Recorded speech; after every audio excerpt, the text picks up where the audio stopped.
पिछले एपिसोड में देखा कि इंसानों और डीमन की टीम फैंटेसी पैराडाइज में आ चुकी थी, पर वहाँ सभी एक दूसरे से अलग हो चुके थे। हाओ चेन के पास टावर ऑफ इटर्निटी होने की वजह से रूल लाइन उसे चेक नहीं कर पाई थी, और वो जैसे ही फैंटेसी पैराडाइज में आया, वहाँ की प्योर एनर्जी उसकी बॉडी में एजो होने लग गई थी, क्योंकि वो सन ऑफ लाइट था। हाओ चेन सबसे पहले शेनिन को ढूंढना चाहता था, पर उस पर एक गोरिल्ला ने हमला कर दिया था, जो एक स्पिरिचुअल फर्नेस का गार्डियन था। फिर अब हम देखते हैं कि स्पिरिचुअल फर्नेस का गार्डियन हाओ चेन को खुद ही फर्नेस दे रहा था। ये देखकर हाओ चेन और येटिंग भी हैरान होते हैं। वो गार्डियन खुद पर काबू करता है और वो कहता है कि मेरे भी कुछ सिद्धांत है, मैं इसे यूं ही फर्नेस नहीं दे सकता। मैं अचानक इतना अलग व्यवहार क्यों कर रहा था। अब वो हाओ चेन से कहता है कि मुझे विश्वास है कि तुम्हारे पास बहुत ज्यादा फर्नेस नहीं होगी, इसीलिए क्या तुमने इस फर्नेस को हासिल करने के लिए मेरे टेस्ट में पार्टिसिपेट करने का डिसाइड किया है। हाओ चेन विनम्रता से उसे कहता है कि रेस्पेक्टेड गार्डियन, मैं अभी अपने एक साथी को ढूंढ रहा हूँ, क्योंकि मैं उससे अलग हो गया था, इसीलिए आप मुझे पहले उसे ढूंढने की इजाजत दे सकते हो, और क्या मैं इस गेट से होकर गुजर सकता हूँ ताकि मैं अपने दोस्त के मिलने के बाद आपके टेस्ट में पार्टिसिपेट कर सकूं। फर्नेस गार्डियन काफी गुस्सा हो जाता है और अपनी छाती को पीटता हुआ जोर से दहाड़ता है, जिससे हाओ चेन हिल जाता है, लेकिन फिर से गार्डियन को हाओ चेन के अच्छा होने का एहसास होता है। उससे हाओ चेन में काफी ज्यादा लाइट ग्लो होती हुई नजर आ रही थी, क्योंकि वो सन ऑफ लाइट था। फर्नेस गार्डियन शांत हो जाता है, वो खुद पर वापस से काबू पाता है और हाओ चेन से कहता है कि तुम्हारे पास सिर्फ एक मौका है, मैं सिर्फ एक बार ही किसी को अपनी रेयर फर्नेस के टेस्ट में पार्टिसिपेट करने का मौका देता हूँ, और मेरा ये टेस्ट कोई पत्ता गोभी खरीदने जैसा नहीं है, ये एक स्पिरिचुअल फर्नेस है। अब वो वहीं बैठ जाता है और उस फर्नेस को अपने सर पर रख लेता है। वो गोरिल्ला गार्डियन स्वभाव का काफी अच्छा था। वो हाओ चेन को बताता है कि अगर तुम मेरे टेस्ट को कंप्लीट करके इस स्पिरिचुअल फर्नेस को प्राप्त करोगे, तभी मेरे पीछे का गेट ऑफ ऑर्डर खुल सकता है, इसीलिए तुम बिना मेरे टेस्ट को पास किए इस गेट से बाहर निकलने के बारे में नहीं सोच सकते। येटिंग हाओ चेन से कहती है कि मुझे विश्वास नहीं हो रहा कि स्पिरिचुअल फर्नेस का गार्डियन तुम्हें स्पिरिचुअल फर्नेस थोपना चाहता है, क्योंकि ये भी इस स्पिरिचुअल फर्नेस के द्वारा फोर्स किया जा रहा है, क्योंकि जब तक ये फर्नेस के लिए किसी कंज्यूमर को नहीं चुन लेता, कभी भी ये गेट नहीं खुल सकता।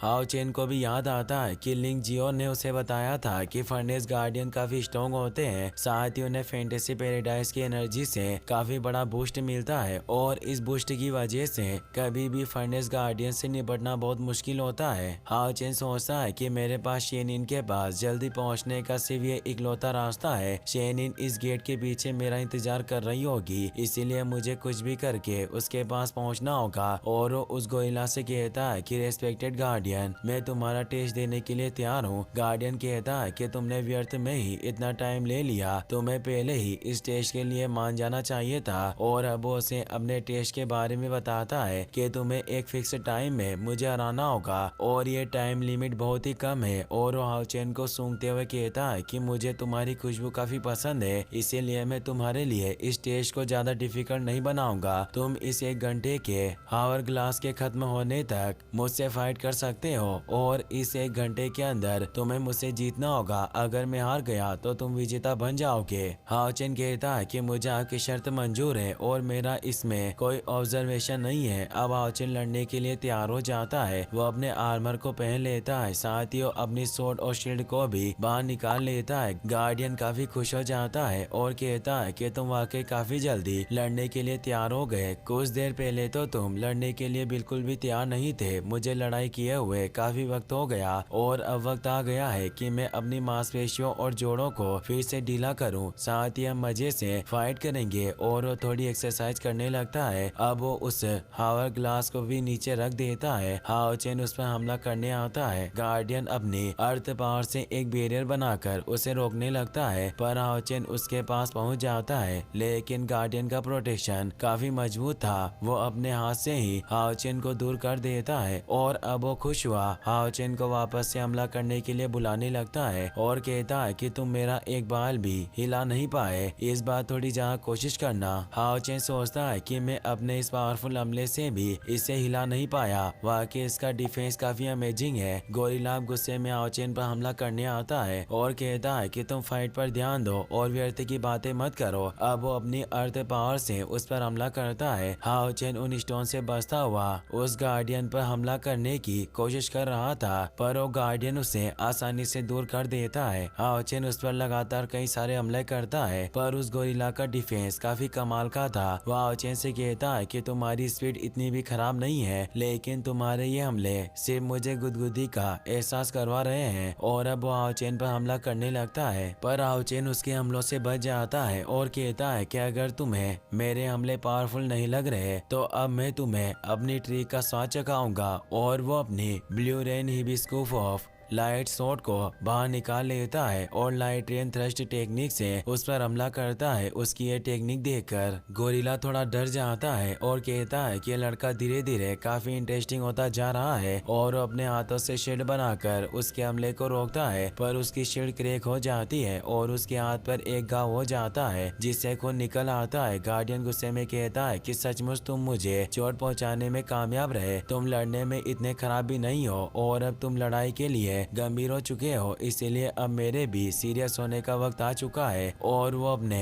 एलिमेंट स्टोन को बाहर निकालकर उनसे अपने पावर को बढ़ाने लगता है, जिससे उसकी पूरी बॉडी के चारों तरफ एक प्रोटेक्टिव शील्ड बन जाती है। इससे उसकी पावर काफी बढ़ चुकी थी और उसका डिफेंस भी पहले से काफी गुना स्ट्रॉन्ग हो चुका था। हाओ चेन भी अब समझ जाता है कि आसानी से उसे हरा नहीं सकता। वो थोड़ा परेशान होता है और अब वो अपनी ओली शॉट टेक्निक को एक्टिवेट कर लेता है, जिससे वो अपनी शॉट से उस गार्डियन पर हमला करता है। गार्डियन उसके हमले को रोकने की कोशिश करता है पर रोक नहीं पाता और उसका एक एलिमेंटल स्टोन टूट जाता है। हाओ चेन अब लगातार उस पर कई सारे हमले करने लगता है। गार्डियन बचते हुए उस पर स्टोन से हमला कर रहा था, पर हाओ चेन उन स्टोन को काट देता है और गार्डियन का स्टोन की मदद से ध्यान भटकाकर उस पर tin dragon of light and rain technique से हमला करता है। उसकी इस टेक्निक से गार्डियन काफी डर जाता है। हाओ चेन के इस हमले से गार्डियन थोड़ा कमजोर हो जाता है, पर वो इतना ज्यादा घायल नहीं हुआ था। वो आगे आकर हाओ चेन से कहता है कि मैंने तुम्हें बहुत कम आका, लेकिन अब तुम मेरा सामना कर पा रहे हो और तुमने मेरे साथ काफी अच्छी लड़ाई की, और इसमें कोई शक नहीं कि तुम्हारे अलावा यहाँ अभी तक जितने भी नाइट आए हैं उन सभी इंसानों से तुम काफी आगे निकल चुके हो। इसीलिए अब मुझे लग रहा है कि मुझे तुम्हारी ताकत के साथ अपनी स्ट्रेंथ को मैच करना होगा। अब तुम्हें और ज्यादा सावधान रहने की जरूरत होगी। और वो जोर से धरती पर पंच करने लगता है, जिससे तेज एनर्जी निकल रही थी और वो पूरी जगह भी हिल रही थी। हाओ चेन को कुछ समझ नहीं आता, तभी वो उसकी अर्थ पावर की वजह से कुछ पत्थरों में फंस जाता है। हाओ चेन बिल्कुल भी नहीं हिल पा रहा था, जिससे वो परेशान हो जाता है। तभी वो गार्डियन वापस से उस पर हमला करने लगता है, पर हाओ चेन अपनी शील्ड को निकालकर एब्सोल्यूट डिफेंस को एक्टिवेट कर लेता है, जिससे वो उस गार्डियन को स्लो कर देता है और अपनी लाइट एंड वाटर शॉट की मदद से उस पत्थर से बाहर निकल जाता है, जिससे वो उस गार्डियन के हमले से बच गया था। गार्डियन इससे काफी हैरान होता है। वो कहता है कि मैं देखना चाहता हूँ कि तुम कितनी बार मुझे चकमा दे सकते हो, और वो वापस से हाओ चेन को पत्थरों में पकड़ने की कोशिश करता है, पर हाओ चेन भागने लगता है, लेकिन गार्डियन वापस से उसे पत्थरों में पकड़ लेता है और उस पर हमला करने लगता है, पर हाओ चेन वापस से एब्सोल्यूट डिफेंस को एक्टिवेट करके उसके हमले से बच जाता है। हाओ चेन उसके हमलों से बचता हुआ सोचता है कि मेरे भागने से काम नहीं चलेगा, मैं इस तरह इसे हरा नहीं पाऊंगा। मुझे इस गोरिल्ला के पास जाकर इससे फाइट करनी होगी और एक अच्छा मौका देकर इस पर एक जोरदार हमला करना होगा। वो अब गार्डियन के पास जाकर उस पर हमला करने लगता है। अब वो अपनी रिपल्स ऑफ लाइट टेक्निक का भी इस्तेमाल करता है, पर उससे भी गार्डियन को कुछ नहीं होता और हाओ चेन से कहता है कि तुम्हारी ये मामूली टेक्निक मेरे खिलाफ किसी काम की नहीं है, तुम मेरे डिफेंस को तोड़ नहीं सकते। हाओ चेन लगातार उस पर कई सारे हमले कर रहा था, जिससे वो उस गोरिल्ला गार्डियन को घायल कर देता है, और अब उस गार्डियन को हाओ चेन के ऑरा से एहसास होता है कि यह कोई मामूली इंसान नहीं है। इसके पास बहुत ज्यादा प्योर लाइट मौजूद है, जो लेजेंडरी लोगों के पास होती है, और वो समझ जाता है कि वो सन ऑफ लाइट है। वो खुश हाओ चेन के पास आता है और खुशी से कहता है कि वास्तव में तुमने मुझे बहुत बड़ा सरप्राइज दिया है। अब वो हाओ चेन के कंधों की मालिश करने लगता है और बताता है कि अगर मुझे पहले पता होता कि तुम सन ऑफ लाइट हो तो मैं तुम्हें कभी टेस्ट में पार्टिसिपेट करने को नहीं कहता और अब तुम मेरी स्पिरिचुअल फर्नेस रख सकते हो। और वो हाथ फैलाकर उसे फर्नेस देने लगता है। हाओ चेन उसे कहता है कि हम यहाँ केवल स्पिरिचुअल फर्नेस का हासिल करने आए हैं और हम तुम्हारे दुश्मन नहीं बनना चाहते और न ही हम यहाँ फैंटेसी पैराडाइज में किसी चीज को नष्ट करना चाहते हैं, इसीलिए मैं तुम्हें चोट पहुँचाना नहीं चाहता था। गार्डियन कहता है कि तुम वास्तव में एक अच्छे इंसान हो, जैसा कि एक सन ऑफ लाइट से एक्सपेक्ट किया जाता है। तुम हर एक चीज के प्रति काफी सावधान हो और तुम बिना वजह किसी को नुकसान नहीं पहुंचाते। अब तुम मेरे गेट ऑफ ऑर्डर से भी गुजर सकते हो और अपने साथी को ढूंढ सकते हो। मैं आशा करता हूँ कि तुम्हारी ये ट्रिप काफी अच्छी हो। और उसे फर्नेस देने लगता है। हाओ चेन उसे थैंक्स कहता है और खुशी से वो फर्नेस लेने लगता है, पर तभी उस गार्डियन पर एक तेज बिजली गिरती है जिससे वो मारा जाता है। हाओ चेन भी इससे दूर हो जाता है। उस स्पिरिचुअल फर्नेस पर भी गार्डियन के खून के कुछ छींटे लग गए थे। उस गार्डियन को 10 पिलर के लाइटिंग डीमन गॉड बुएर के उत्तराधिकारी ने मारा था, जो एक थंडर डीमन था। वो इस स्पिरिचुअल फर्नेस को अपने पास लेने लगता है और कहता है कि मैं तुम इंसानों को कभी भी स्पिरिचुअल फर्नेस को प्राप्त करने नहीं दे सकता।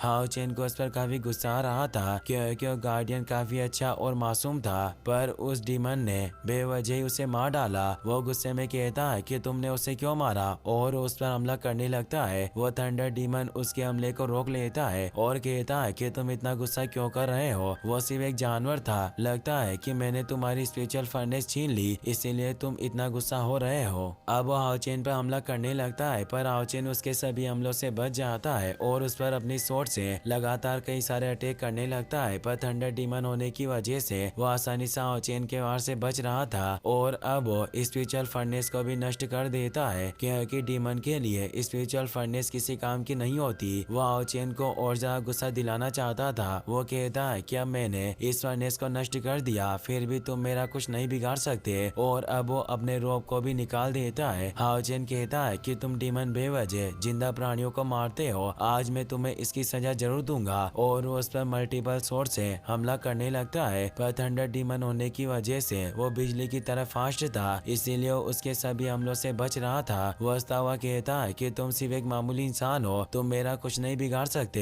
हाओ चेन अब उसे अपनी होली ट्रैक्शन फर्नेस से पकड़ लेता है और उसे पास खींचने लगता है और उस पर अपनी twin dragon lighting and water technique से हमला करता है, जिससे वो थंडर डीमन घायल हो जाता है। हाओ चेन उसकी तरफ बढ़ता हुआ कहता है कि मैंने तुम्हें कहा था कि आज तुम्हें अपने कर्मों की सजा जरूर मिलेगी, और वो उसे लात मारकर तेजी से इंजर्ड करने लग जाता है। वो उसे बहुत ज्यादा मारता है, जिससे वो थंडर डीमन काफी ज्यादा घायल होकर नीचे गिर जाता है। पर अभी भी वो थंडर डीमन हंस रहा था। वो कहता है कि तुम लड़ने में इतने बुरे भी नहीं हो, लेकिन अब मार खाने की बारी तुम्हारी है। और अब वो डीमन गॉड की सील को एक्टिवेट करने लगता है, जिससे उसकी पावर काफी ज्यादा बढ़ जाती है और वो लेवल 7 पर पहुंच चुका था, जो उसकी असली पावर थी। वो हाओ चेन से कहता है कि अब तुम्हें मारना मेरे लिए कीड़ों को मारने जैसा होगा, और हाओ चेन पर हमला करता है। हाओ चेन खुद को प्रोटेक्ट करने की कोशिश करता है, पर वो दूर हो जाता है और वो समझ जाता है कि इसकी पावर लेवल 7 पर है। पर वो सोचता है कि इस फैंटेसी पैराडाइज में लेवल 7 का कोई भी प्राणी नहीं आ सकता, फिर ये यहाँ अंदर कैसे आ सकता है। तभी उसे थंडर डीमन की गॉड सील एक्टिवेट हुई नजर आती है। थंडर डीमन हाओ चेन को बताता है कि तुमने नोटिस कर लिया होगा कि मेरे पास डीमन गॉड सील मौजूद है। ये डीमन गॉड सील उन डीमन के लोगों को